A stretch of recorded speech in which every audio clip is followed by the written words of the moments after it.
e meditarmos um pouquinho na mensagem que o Senhor tem para nós hoje.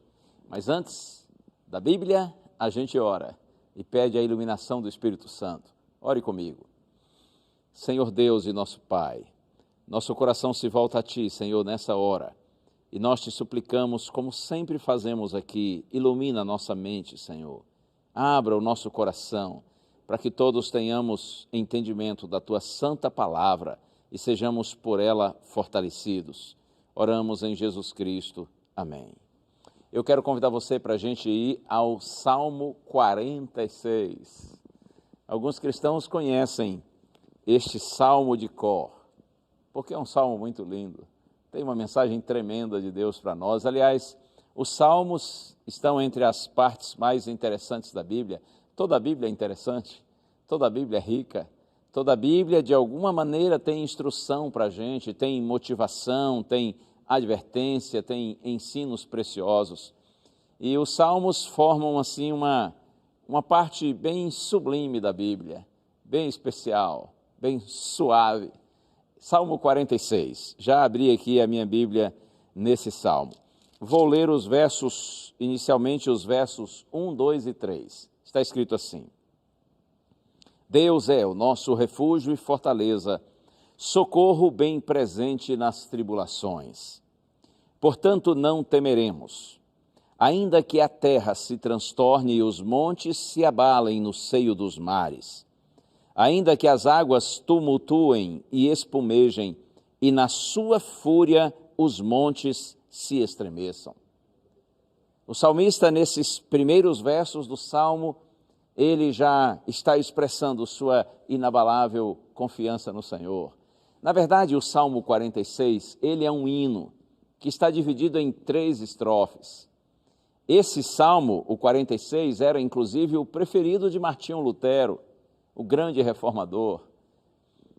Lutero, ele tinha o hábito de cantar nos seus momentos difíceis, nas suas horas de aflições, e foi tendo como base esse salmo, o Salmo 46, que Lutero compôs um hino que é muito conhecido, o hino Castelo Forte, onde ele diz que apesar das incursões do mal, das tentativas do inimigo de destruí-lo, de vencê-lo, a sua segurança e a sua confiança estavam colocadas no Senhor. O hino Castelo Forte de Martinho Lutero é realmente muito bonito. O Salmo 46, ele fala da segurança que o povo de Deus pode desfrutar em meio ao caos que nós temos nesse mundo. Eu vou outra vez ler os 3 primeiros versos, que formam, como eu disse, a primeira estrofe desse salmo, que é um lindo hino. Vamos lá, Salmo 46, versos 1 a 3, Deus é o nosso refúgio e fortaleza, socorro bem presente nas tribulações. Portanto, o salmista diz, nós não temeremos, ainda que a terra se transtorne e os montes se abalem no seio dos mares, ainda que as águas tumultuem e espumejem e na sua fúria os montes se estremeçam. O salmista está dizendo que o nosso Deus, ele é um abrigo, ele é uma rocha de refúgio. E depois de fazer essa afirmação, Deus é o nosso refúgio e fortaleza, ele é socorro presente em nossas tribulações, o salmista diz assim, portanto, isto é, tendo em vista o que eu acabei de dizer, que Deus é refúgio e fortaleza, que Deus está presente com seus filhos e cuida deles, ou tendo dito isso, o salmista diz, portanto, nós não temeremos. Porque o povo de Deus está seguro, mesmo que os fundamentos da terra sejam abalados. Essa segurança é fruto da confiança que você e eu temos em Deus e não nas circunstâncias. Segurança não é por ausência de problemas, mas pela presença de uma fé viva, inabalável no Senhor. Na estrofe seguinte, e agora eu vou ler com você aqui, a partir do verso 4 até o verso 7, o salmista diz assim, há um rio cujas correntes alegram a cidade de Deus, o santuário das moradas do Altíssimo. Deus está no meio dela, jamais será abalada, Deus a ajudará ao romper da manhã. Bramam nações, reinos se abalam, ele faz ouvir a sua voz, e a terra se dissolve. O Senhor dos exércitos está conosco, o Deus de Jacó é o nosso refúgio. A mensagem é clara. Deus está presente, diz o salmista, com o seu povo. Quando tudo está desmoronando ao redor, mesmo em meio às convulsões no mundo físico ou no mundo político, ou mesmo no mundo econômico, enfim, aconteça o que acontecer ao nosso redor, perto de nós ou longe de nós, não importa, mesmo que haja muita inquietação entre as nações e entre os povos, Deus é abrigo confiável. Não importa o que aconteça, Deus é um refúgio seguro. E o salmista passa a ideia de que tão certa quanto a vinda da manhã, após cada noite, assim será a ajuda do Senhor, porque Ele está acima de tudo. Nosso Deus está acima de todos. Ele tem poder absoluto. Ele está no comando, diz o salmista, o Senhor está conosco. Eu amo esse salmo. Eu penso que todos nós, filhos de Deus, devemos conhecê-lo, se possível decorá-lo, para que quando surgirem os nossos momentos áridos, momentos adversos, momentos de lágrimas, que a gente possa recitar esse salmo, que nós possamos nos lembrar dessas palavras e renovar a nossa confiança no Senhor, porque assim, como eu disse há pouco, muitas vezes a gente não entende porque certas coisas Deus permite que aconteçam conosco. Senhor, eu não te entendo, mas eu confio em Ti. Confie, mesmo sem entender. Eu penso que muitas respostas que nós não temos hoje para questionamentos diversos que fazemos, em especial nas horas difíceis, um dia nós teremos essas respostas. Um dia, quando a eternidade começar, Deus vai mostrar para nós tudo o que aconteceu no passado e como foi que Ele nos guiou. E naqueles momentos, quando nós não entendemos a direção de Deus, mas ainda assim nós aceitamos, então nós diremos, Senhor, bendito seja o Teu nome. Agora vejo de que de fato Tu estavas sempre me conduzindo para o bem e para a vitória, mesmo nas horas quando eu não entendi. Valeu a pena, Senhor, ter dado um crédito de confiança ao Senhor. Valeu a pena ter crido, mesmo sem ter entendido. Mas agora eu entendo e eu Te glorifico, Senhor. Será assim, com certeza, na eternidade. Sabe que muitos estudiosos bíblicos, eruditos bíblicos, pesquisadores, não é? Eles afirmam que um provável contexto histórico do Salmo 46 foi na ocasião em que Deus livrou Jerusalém dos assírios, no tempo do rei Ezequias. Eu vou deixar o Salmo marcado aqui na minha Bíblia e vou agora ao segundo livro dos reis. Se você está acompanhando também aí com sua Bíblia, vamos ao segundo livro dos reis, capítulo 18. Na verdade, essa história está nos capítulos 18 e 19 do segundo livro dos reis. Estudando um pouco aqui, a gente entende que isso ocorreu por volta do ano 701 a.C. Um país chamado Assíria estava se expandindo territorialmente cada vez mais. O rei da época chamava-se Senaqueribe. Senaqueribe era um governante, muito prepotente, assim, arrogante, presunçoso. Ele já havia conquistado, quando chegou para lutar contra Jerusalém, ele já havia conquistado toda a região da Mesopotâmia, o Egito, havia conquistado o país Síria e até mesmo Israel, no sentido do reino do norte de Israel. É possível que você saiba que houve um momento quando o povo de Israel se dividiu em duas nações. Uma ficou na parte norte da Palestina e ficou conhecido como Reino de Israel, ou Reino do Norte, cuja capital era Samaria. E a outra parte do povo de Israel ficou na região sul da Palestina, e eles ficaram denominados como Reino do Sul ou Reino de Judá, formado por apenas duas tribos, Judá e Benjamim. E a capital do Reino do Sul era a cidade de Jerusalém. Portanto, quando Senaqueribe chega a Jerusalém, Ele já havia conquistado a Mesopotâmia, o Egito, havia conquistado Síria, havia conquistado Israel, o Reino do Norte, destruído a cidade de Samaria, e ele já havia avançado para o sul e conquistado 46 cidades do Reino de Judá. E finalmente, então, Senaqueribe marcha na direção da última fortaleza do povo de Deus na terra, a cidade de Jerusalém. A história registra que Senaqueribe cercou Jerusalém. E durante esse cerco, que durou alguns anos, o povo começou a passar necessidades, obviamente. Faltavam alimentos. Muitos morreram de fome. Parecia não haver escapatória para os moradores de Jerusalém que estavam ali cercados. Muitos estudiosos bíblicos creem que o Salmo 46 foi escrito nesse quadro de circunstâncias. Quando Senaqueribe com seu exército está em volta de Jerusalém e eles estão prontos para atacar a cidade e destruir os seus moradores. Aqui no segundo livro dos Reis, capítulo 18, a gente observa um detalhe. O rei de Israel nessa época era o rei Ezequias. E Senaqueribe manda uma carta para ser lida para os moradores de Jerusalém.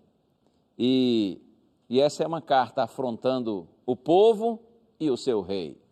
Está aqui, segundo o livro dos Reis, no capítulo 18, eu vou ler os versos 28 e 29. Aqui um dos oficiais do exército de Senaqueribe, ele apresenta essas palavras ao povo de Jerusalém.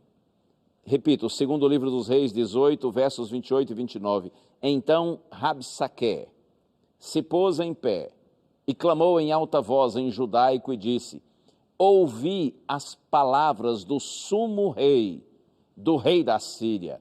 Assim diz o rei: não vos engane Ezequias, porque não vos poderá livrar da minha mão. Assim diz o sumo rei. Essa expressão sumo significa superior, principal. É como se ele dissesse assim: assim diz o rei dos reis, o mais importante rei da terra. Era assim, Senaqueribe era muito prepotente. E a palavra do rei foi: não vos engane Ezequias, porque não vos poderá livrar da minha mão. Dizendo ao povo de Jerusalém: não confiem no rei de vocês, porque o rei de vocês está totalmente impotente e incapaz. Ele não vai poder livrar vocês. Só que Senaqueribe foi além disso. Ele fez uma segunda afronta, agora não direcionada ao povo para que não confie no rei, mas você vai ver, ao rei Ezequias, para que Ezequias não confie no seu Deus. Está aqui, capítulo 19 de 2 Reis, verso 10. Assim falareis a Ezequias, rei de Judá: não te engane o teu Deus, em quem confias, dizendo: Jerusalém não será entregue nas mãos do rei da Síria. Não te engane o teu Deus. Desaforado, não é? Que coisa! Está afrontando o próprio Deus. Ei, Ezequias, não confie no seu Deus. O seu Deus não será capaz de livrá-lo das minhas mãos.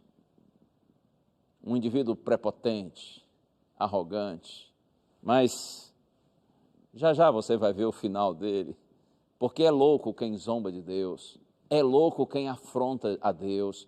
Eu vejo sempre pessoas afrontando a Deus, pessoas zombando de Deus, da sua palavra, da sua igreja, dos seus caminhos. E cada vez que eu vejo esses tolos insensatos por aí, eu penso: eles não sabem o que estão fazendo.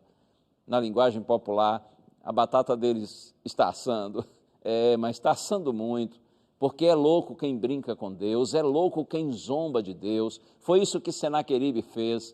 Ele afrontou o próprio Deus quando disse assim: Ezequias, não confie no seu Deus, ele está enganando você. O que fez o rei Ezequias? Ezequias era um bom rei. Claro que teve seus problemas, suas limitações e dificuldades, seus erros, mas era um bom rei. Ezequias resolveu buscar ao Senhor. Ele resolveu orar a Deus em meio à sua aflição e dificuldade. E aqui no verso 14 está escrito assim: tendo Ezequias recebido a carta das mãos dos mensageiros, leu-a então. Aliás, repito, tendo Ezequias recebido a carta das mãos dos mensageiros, leu-a. Então subiu à casa do Senhor, estendeu-a perante o Senhor e orou perante o Senhor, dizendo: ó Senhor Deus de Israel, que estás entronizado acima dos querubins, tu somente és o Deus de todos os reinos da terra. Tu fizeste os céus e a terra. Oh, que atitude linda! O rei vai à casa de Deus, vai ao templo de Deus, e ele coloca aquela carta na presença do Senhor, aquela carta que ofende a Deus, e ele diz assim: Senhor, tu és o Deus do céu e da terra, tu és o reino, o Deus de todos os reinos, tu fizeste os céus e a terra. E aí ele diz assim: inclina ao Senhor o ouvido e ouve, abre, Senhor, os olhos e vê, ouve todas as palavras de Senaqueribe, as quais ele enviou para afrontar o Deus vivo. Verdade é, Senhor, que os reis da Síria assolaram todas as nações e suas terras e lançaram no fogo seus deuses, porque deuses não eram, senão obras de mãos de homens, madeira e pedra, por isso os destruíram. Agora, pois, ó Senhor nosso Deus, livra-nos das suas mãos, para que todos os reinos da terra saibam que só Tu és o Senhor Deus. Que oração linda, hein? Senhor, é verdade que Ele venceu todos os povos aí, diante dos quais esteve, Ele conquistou todos eles, mas os deuses desses povos não eram deuses, eram apenas objetos de madeira e de bronze. Eles foram vencidos porque não eram deuses, porém Tu és Deus. Ele está afrontando o Senhor. Senhor, revela-te, mostra o Teu poder para que todos saibam que há Deus em Israel, para que há um verdadeiro Deus sobre toda a terra. Acredite, quando o homem ora, Deus age. E quando Deus age, o inferno se abala, o inimigo treme, porque a nossa vitória vem do Senhor. Bendita a hora quando Ezequias orou, e orou com sinceridade, e buscou ao Deus de Israel, e foi humilde na presença do Senhor, e clamou por sua graça. Assim que Ezequias ora, um profeta de Deus, um homem de Deus entra em cena. E eu estou me referindo aqui ao profeta Isaías. Está escrito aqui, olha, segundo o livro dos Reis, capítulo 19, agora a partir do verso 20. O texto diz: então Isaías, filho de Amós, mandou dizer a Ezequias: assim diz o Senhor, o Deus de Israel, quanto ao que me impediste acerca de Senaqueribe, rei da Síria, eu te ouvi, e esta é a palavra que o Senhor falou a respeito dele. E agora a partir do verso 32, pelo que assim diz o Senhor acerca do rei da Síria, não entrará nesta cidade, nem lançará nela flecha alguma, não virás perante ela com escudo, nem há de levantar tranqueiras contra ela. Pelo caminho por onde vier, por esse voltará. Mas nessa cidade não entrará, diz o Senhor, porque eu defenderei esta cidade. Oh, aleluia, glória a Deus. Palavras lindas, não é? O profeta Isaías, orientado pelo Espírito Santo, ele fala em nome de Deus, e essa é uma palavra segura, essa é a palavra que vem do Senhor. Assim diz o Senhor, quanto ao que pediste acerca de Senaqueribe, Ezequias, ele não entrará nessa cidade, não lançará sobre Jerusalém nenhuma flecha, porque, diz o Senhor assim, eu defenderei esta cidade. Pelo caminho por onde ele veio, ele voltará, mas nessa cidade não entrará, diz o Senhor. Palavra de Deus, palavra segura do Senhor. Guarde isso no seu coração. Quando o homem ora, Deus age. E quando Deus age, a vitória dos filhos de Deus vem do Senhor. Está aqui. Vou ler mais um texto com você. Essa é a palavra de Deus. A partir do verso 35. Segundo o livro dos Reis, a partir do verso 35, olha o que aconteceu. Naquela mesma noite, saiu o anjo do Senhor e feriu no arraial dos assírios a 185.000. Imagine, milhares e milhares de inimigos estavam cercando Jerusalém. Eles tinham certeza de que a vitória deles estava consumada. Mas, naquela mesma noite, o anjo do Senhor, somente o anjo do Senhor, feriu no arraial dos assírios a 185.000, e quando se levantaram os restantes pela manhã, eis que todos estes eram cadáveres.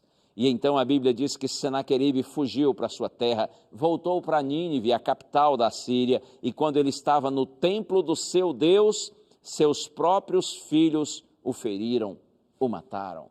Deus disse: pelo caminho por onde veio, ele voltará, mas nessa cidade ele não vai entrar.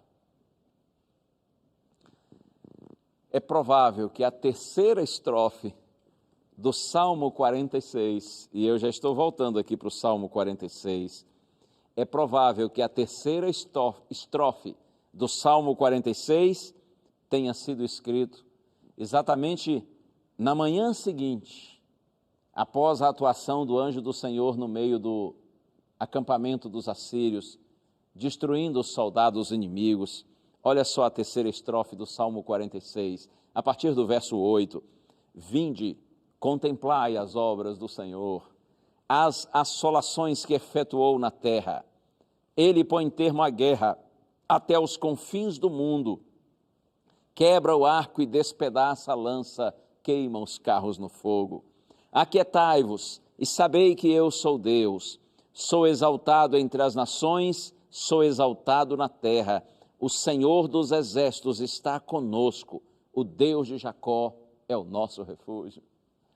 Imagine, depois dessa noite, quando o anjo do Senhor agiu para libertar os filhos de Deus, quando o anjo do Senhor venceu todos os inimigos de Israel que estavam em volta de Jerusalém, imagine as pessoas olhando sobre o muro da cidade e contemplando os inimigos que estavam ali, agora espalhados pelo chão, estavam mortos, jogados na areia do deserto, as lanças deles estavam quebradas, as carruagens deles estavam em chamas, eles estavam completamente destruídos. Imagine essa cena. É por isso que o salmista diz assim: vinde e contemplai as obras do Senhor, as assolações que efetuou na terra. Ele pôs fim à guerra até os confins do mundo, ele quebrou o arco, despedaçou a lança, queimou os carros no fogo. Aquietem-se todos e saibam que o Senhor é Deus. Ele será exaltado entre as nações, será exaltado na terra. O Senhor dos exércitos está conosco, o Deus de Jacó é o nosso refúgio. Vale a pena confiar no Senhor. Eu não sei o que você está passando aí, se são momentos fáceis ou difíceis. Se você está no meio de conquistas ou em meio a perdas. Se você está sorrindo ou está chorando. Não sei como está a sua vida, mas eu quero estar com você no sentido de que confie no Senhor, seja na alegria ou na tristeza, seja na prosperidade ou na adversidade, seja na pobreza ou na riqueza. Está parecendo até voto de casamento, não é? Mas é assim mesmo. A gente, quando crê em Jesus Cristo e o aceita como nosso Salvador pessoal, quando nós somos batizados e nos declaramos discípulos de Jesus, é como se nós estivéssemos nos casando com Ele. Nós estamos fazendo um pacto de fidelidade, nós estamos fazendo uma aliança com o Senhor. E aqueles que verdadeiramente andam com o Senhor, eles são fiéis a Deus em todo o tempo e em toda circunstância. Não quebre o seu pacto e sua aliança com o Senhor, porque talvez você esteja passando por um momento difícil. Siga confiando nele, Ele não vai decepcionar você. Às vezes a gente vê esse mundo e parece que Deus perdeu o controle, não é? As coisas estão tão complicadas, o mundo está virado de cabeça para baixo. E quantas vezes, vendo a maldade que campeia por toda parte, que se espalha pelo mundo inteiro, a gente pensa assim: afinal de contas, será que Deus perdeu o controle? Aparentemente o mal assumiu o controle definitivo, mas creia nisso, é só aparentemente. O controle da história continua nas mãos do Senhor da história. Eu me lembro de um texto do profeta Abacuque, é conhecido, está em Abacuque capítulo 2, verso 20. Inclusive há muitos irmãos queridos por aí que usam esse verso, essas palavras, e colocam lá na igreja para que todos leiam, entendendo que essas palavras estão chamando as pessoas a ficarem em silêncio dentro da igreja. E não tem problema usar assim, mas a verdade é que o propósito dessas palavras vai muito além do que uma atitude reverente na hora do culto, quando estamos ali na casa do Senhor. Abacuque capítulo 2, verso 20, está escrito: o Senhor está no seu santo templo, cale-se diante dele toda a terra. A intenção inicial do profeta, quando diz essas palavras, de acordo com o contexto do livro, não é simplesmente, olha, fiquem em silêncio na hora do culto, não conversem uns com os outros, atrapalhando, etc. Não, não é isso. O Senhor está no seu santo templo, cale-se diante dele toda a terra. Significa assim, Deus está no seu santuário, Deus está no comando da história, Deus tem o controle da história nas suas mãos, Ele reina, Ele é soberano, Ele está acima de tudo e de todos, cale-se diante dele toda a terra. Você, ser humano que é tão arrogante, que é tão prepotente, que se acha, você que pensa que é o centro do universo e chega até a loucura, a insanidade, de desconsiderar a Deus, de afrontar a Deus, cale-se diante dele, porque o Senhor está no seu santo templo, o Senhor é Deus, o Senhor reina soberano, o Senhor está acima de tudo e acima de todos, o Senhor está no seu santo templo, cale-se diante dele toda a terra. Creia, ele continua no seu santo templo, ele continua no comando, ele continua tendo o domínio de todas as coisas nas suas mãos, e na hora certa o Senhor vai agir. Não se desespere, siga confiando nele. E já que eu citei o profeta Abacuque, eu me encanto com a maneira como Abacuque conclui o seu pequeno livro. E essa conclusão é feita em forma de oração. E é interessante que Abacuque diz que, mesmo diante das situações mais difíceis da vida, mesmo que ele não tivesse sequer o que comer, ele continuaria ainda confiando no Senhor. Lembra do texto? É Abacuque capítulo 3, ele diz assim: ainda que a figueira não floresça, ainda que o produto da oliveira minta e não haja fruto na vide, ainda que os campos não produzam mantimento, ainda que as ovelhas sejam arrebatadas do aprisco e nos currais não haja gado, eu, todavia, confiarei no Senhor. Eu me alegro no Deus da minha salvação. O Senhor Deus, diz Abacuque, Ele é a minha fortaleza. Que o Senhor Deus seja a sua fortaleza. Corra para esse abrigo seguro, refugie-se nele e permaneça nele em todo o tempo. Quando o sol estiver brilhando para você, ou quando os seus dias forem de trevas, forem de escuridão, continue confiando no Senhor, não saia do seu refúgio, porque Deus é refúgio e fortaleza, socorro bem presente nas tribulações. Que o Senhor renove cada dia mais a sua confiança nele, a sua fé, que esta seja uma fé inabalável. Eu disse outro dia e vou repetir aqui, sabe, a verdadeira fé está centrada em Deus e não nas respostas de Deus. Tem gente que precisa de respostas favoráveis de Deus, respostas que estejam de acordo, exatamente de acordo com seus pedidos, para assim crer em Deus. Mas olha que a genuína fé, a fé amadurecida, aprofundada, ela não está centrada nas respostas de Deus, mas no próprio Deus.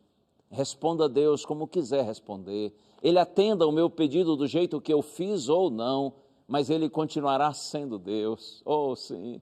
Eu sei que Ele me ama, eu sei que Ele quer o meu melhor, eu sei que Deus tem todo o seu poder, eu sei que Deus é íntegro, Deus é digno, inclusive de todo louvor e adoração. Responda a Ele a minha oração como Ele quiser responder, mesmo que sua resposta seja contrária à minha expectativa, eu continuarei confiando no Senhor. Oh, sim, esta é uma fé inabalável, esta é a genuína fé, uma fé amadurecida. Que o Espírito de Deus desenvolva em você e em mim, nós todos, esta experiência com Deus.